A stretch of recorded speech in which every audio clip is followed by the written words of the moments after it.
This was a ton of alpha, right?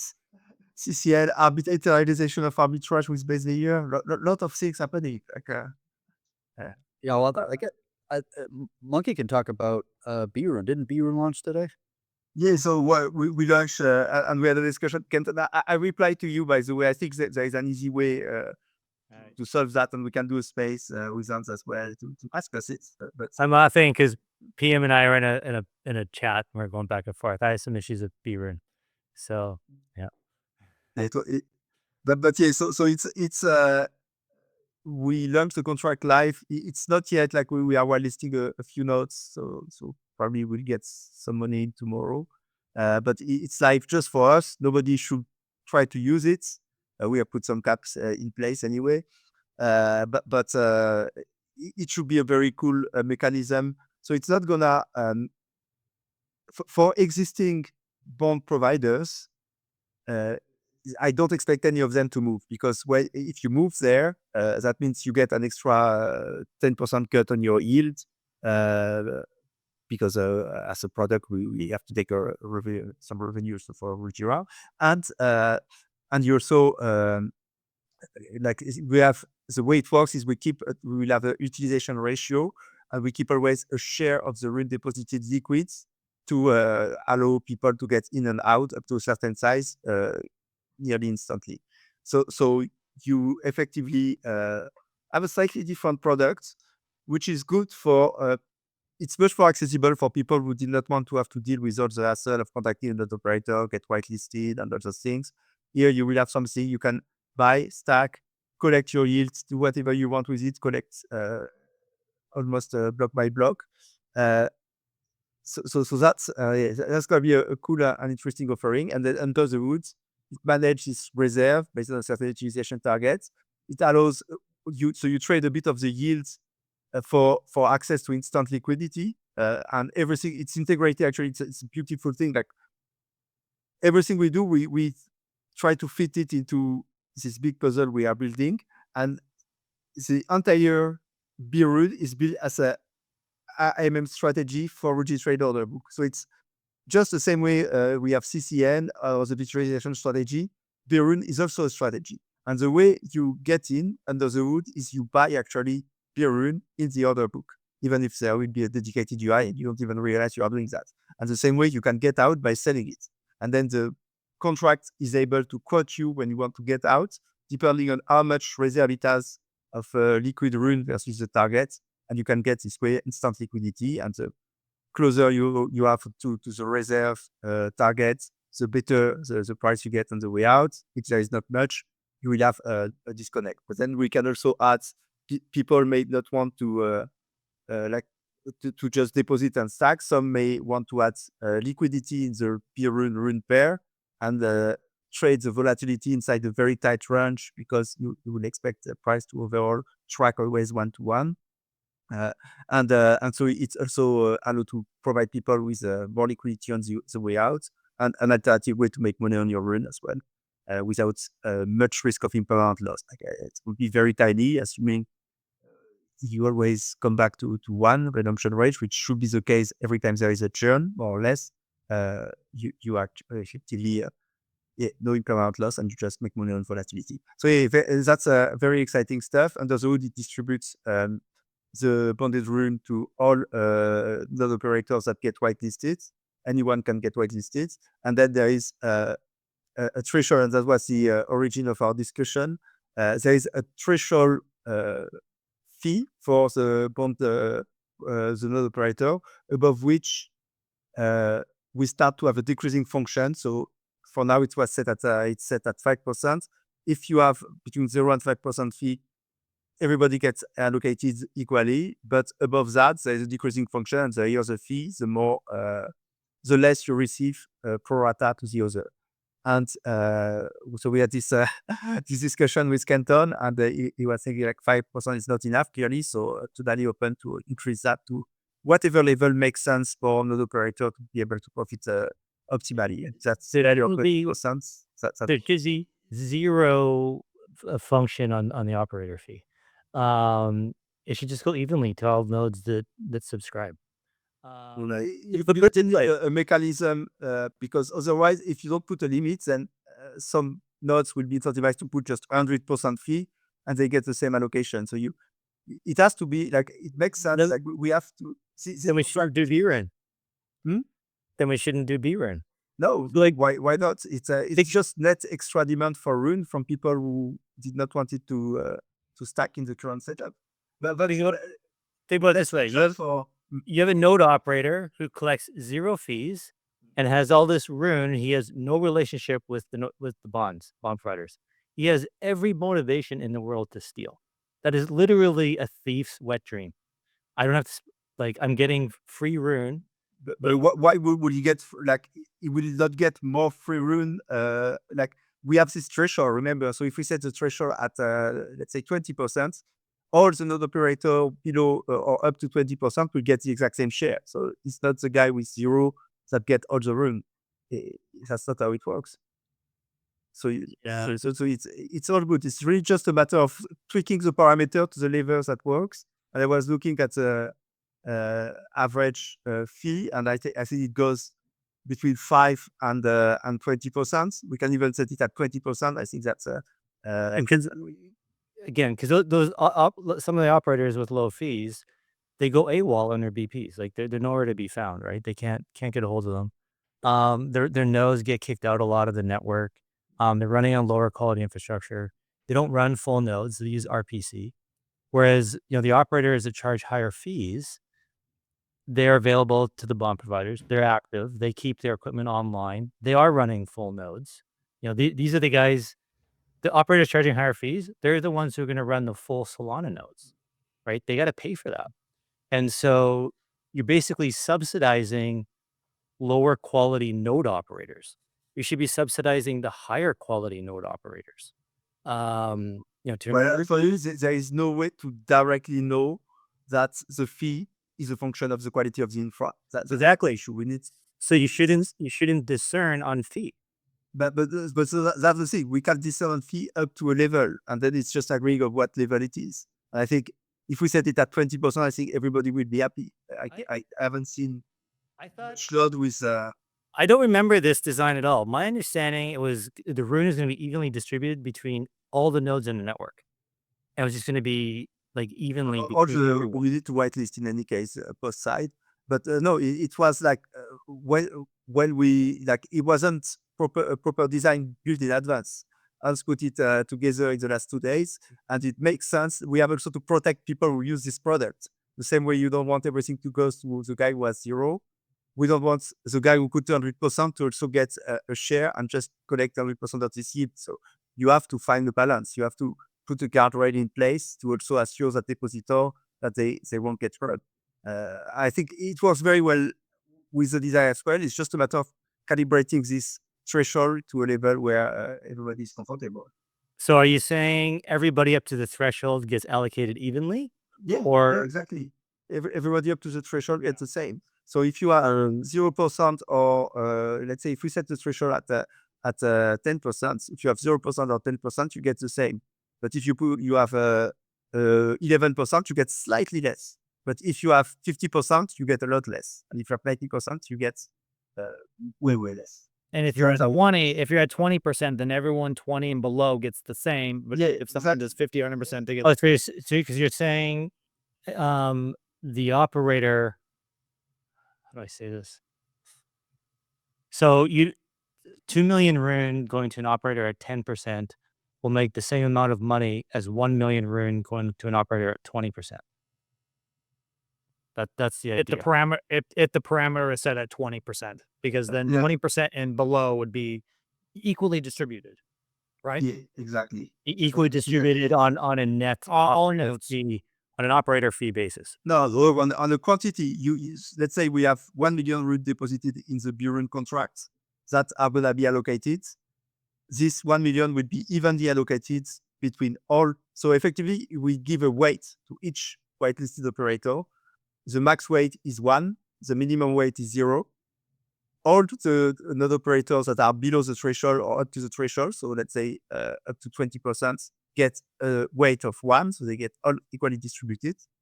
anybody above this threshold start to get a lower and lower weight, which is a function of how far they are from this threshold. Okay.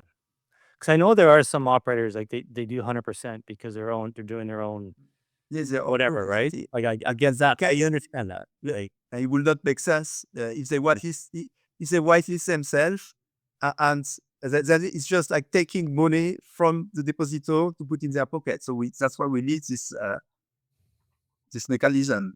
I think it makes sense. I think it works. But the point that I brought up earlier was like with opt-in chain clients, that's why I think the 20% has got to be the minimum, because it's really easy when the system comes live for someone to run really like low cost infrastructure like UTXOs and Ethereum only, which is like the majority of our swap volume. They run literally nothing else, not AVAX, not Solana, not XRP, like nothing. And those, some of these are very expensive chain clients, right? So I think that's why you need it up there, because then they can justify charging a lower fee, and they're still capturing the majority of the volume because they're supporting the most common assets they're changing, like Bitcoin to Ethereum, and then the stable coins therein, right? So I think if you go 20%, I think that covers all the bases. I need to think about it more, but I think that's okay. I think 5% is way too low, and it's subsidizing. Is that yeah. So that's why it's good we have this conversation. Like Right. set it to a level that's feel reasonable. Capping the bRUNE to 10% of the bonded supply, that's okay. That's better. So for the listeners that are wondering why I'm a bit against all this, is because I'm well, one, if we're relaxing the hard cap, it's less need for more RUNE and to be bonded, right?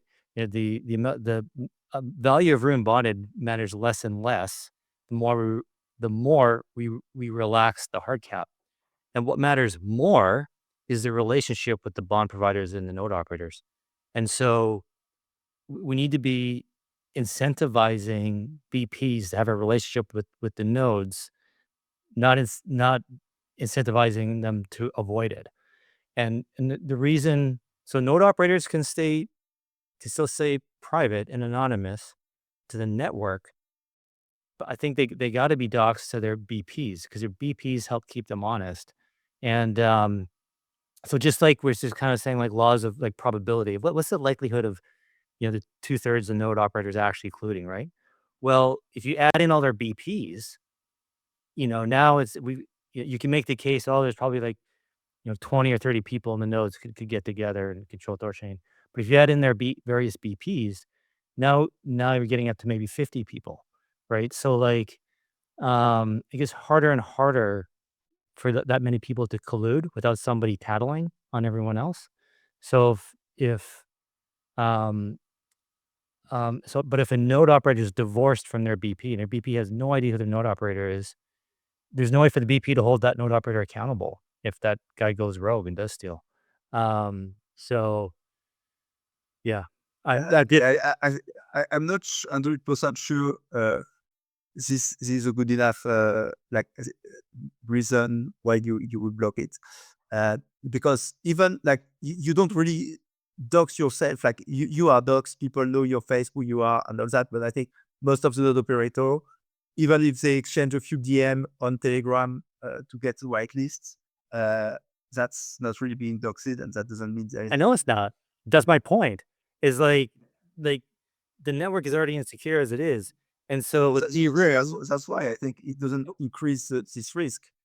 It's just by nature, like when you run a decentralized network, anybody can run a node. That's a concept, and I don't think like it's a very specific thing to THORChain to have a very complicated system to access stacking. If you look at other Cosmos chain with the star stacking module, it's very easy. Like everybody can delegate to any nodes, change along the way. I know we can't compare ourselves to other proof of stake chains because they're not securing external assets. This is the whole point of the RUNE token and bonding to begin with, right? We're securing external assets. And so again, my issue with bRUNE is, okay, we started at 10% cap of the bond, but everybody likes it. Everybody wants to use it. It's convenient. It's easy. It's great. Let's go to 15%. Oh, hey, guys, this is great. Let's go to 20%. And we just keep inching our way, and we're raising the hard cap. We just keep making everything so much more insecure. And yeah, the 10% cap for like it was proposed in the ADR 20. I think we can say that we won't increase it unless there's another ADR to that decide to do that. But if there is a fair distribution, like if we say the fee parameter at 20%, the threshold for not fees, then even if we assume every percent of the supply was to go to a bRUNE contract, it would just be an intermediate layer that facilitates deposits and withdrawal to and from bonding RUNE. But the dispersion of that would still be pro rata to all the nodes that are listed. okay, we'll say this a different way.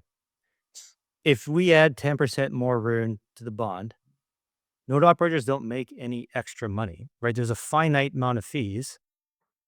The operators, everyone's still going to make the same, the node operators still make the same amount of money. The existing bond providers are going to see their yield go down 10% because now they're diluted with 10% more RUNE entering the network. So like there's no extra, like node operators don't make any extra money and BPs are going to get diluted. So if I'm an existing BP, I don't want this. I don't want my position being diluted, right? The only real reason we would want more RUNE bonded is if we're at the cap. If we're at the hard cap and we can't get any more liquidity in the pools, then fine. Okay, we need more RUNE. We are not in that position. We have more than enough security. We were increasing the hard cap above the liquidity. We don't need more RUNE. More RUNE is just going to dilute everyone else. So like as an existing bond provider, I don't want any more RUNE bonded. No, but I want more yield. so you are seeing that from your perspective of an existing bond provider, but what you are assuming is that people will get out of or they will have old RUNE somewhere and they were not bonding and now they will just bond their RUNE without buying it. But what I will expect is people who are already bonded, they are not going to change because they're not going to, they already did the hard work. They're already getting a better yield. They are not going to get the cut. So the people who will want to use that were people who were not bonded before. And I don't think there is much people that are interested in bonding and are not already bonded and still buy RUNE and just hold RUNE and do nothing with it. So most likely, if the product take off, it will come with acquisition of your RUNE. So you will have an impact, which would be an accretion of RUNE price because there is new demand because people are buying to deposit it to be RUNE. So I think it's a net positive for everyone, even if the yield get diluted. If RUNE price goes up, the liquidity in the base layer pool goes up, and the volumes and fees to node operator also go up. I disagree. No one's buying RUNE to do this. It's going to be existing RUNE holders that the only people paying attention are going to know that this exists is people that actually pay attention to THORChain. Those people own RUNE. There is nobody that is paying attention to this that owns 0 RUNE. Like that may be 1 out of 100. I sent you a screenshot of someone in our community earlier. There is one community that pay a lot of attention to THORChain, but not necessarily as RUNE, and that's the Rujira community. And a lot of people there were recurringly pushing for bRUNE because they were interested, but they don't want, like they wanted the easy system that they were used to in the Cosmos. And so there is at least this little pocket of people who are interested and that will need to buy RUNE to get in. Yeah, I'm not convinced. So I've in the last few months I've bought and sold a few million RUNE, and did nothing to the price. So like I don't think 5 million buy on RUNE is going to do much. Yeah, no, it's not going to change much for like it's like What? What'd you just say? Sorry guys, I'm being real. No. I'm not even now. It's like you've always pushed hard against the inflation of RUNE because it was pushing the price down. And now you're telling me that you bought and sold millions of RUNE and it had no effect to the price. What? Touche. Well, yeah. Well, okay, I was doing screening swaps. It was really efficient. Well, I've always said that the inflation was. Well, it's I'm not inflating the supply, right? No, but there's like there's the amount of RUNE being that the inflation was putting pressure on the RUNE prices so infinitesimally small that it really had no effect on the price. I think in the short term, yeah, I agree. But in the long term, like adding a third of the supply, that does affect its value. I'm wondering, Anyway, I'm against bRUNE, you guys. I don't want the dilution on my bond provider position. If I was a bond provider, I would be against it because I'm going to get diluted. I'm going to get less yield. So there is a problem that I am finding, because there is something that's a really good thing that's happened is people have stepped up to become node operators, like far faster than I realized. Like people got the message and people are stepping up. I am struggling finding people to want to bond provide to these people. And the reasons are obvious, right? This is a new node operator. So, should I bond my RUNE to somebody who probably might get more slash points? They still have to go through this learning curve, right? This has been something I've thought a lot about. And I'm not sure on the relationship between bRUNE helping this along, because if they were the whitelist, it could help them, because these node operators aren't just like popping out of the bushes. These are people who like talk to RuneTard or other reputable members of the community. Now, of course, it's not a zero. There's like still risk there. But my problem is, like, I want to get these people bond. I want to get them to turn it. I want them to get that experience, because the only way you become a better node operator is you node operate, right? That's how you do it. And so I'm wondering if there could be some benefit here where maybe it can help them stay turned in later if they whitelist. But then again, I am very partial to Kenton's argument about the slippery slope, right? Like, I think we need to establish this now, like 10% and no more. You know what I mean? Like, and that's hard because the node operators control the network. But I, yeah, it's hard to calculate in my brain. Like, I don't know how to forecast this because there's so many unknown unknowns, right? Does that make sense? I think that keeping it at 10% for me is perfectly fine. So this is really not the product that's going to make Rujira big. And this is just a side quest because it's cool and because it gives people, in our community, at least there was a demand for that, and it gives them an easy access to stacking RUNE. And that's really the point. I will go. I'm sorry, I didn't mean to interrupt you, buddy. I will go to your argument, pragmatic, because Kenton, that is true. I have had many people in DM ask about bRUNE. They just don't, for whatever reason, they do not like the whitelist process and all. They just don't, and I get that. Yeah. people, I guarantee you, people would way rather do that. And that's why I said it has to be the bond providers that go directly to nodes. They definitely have to make more yield than people in bRUNE.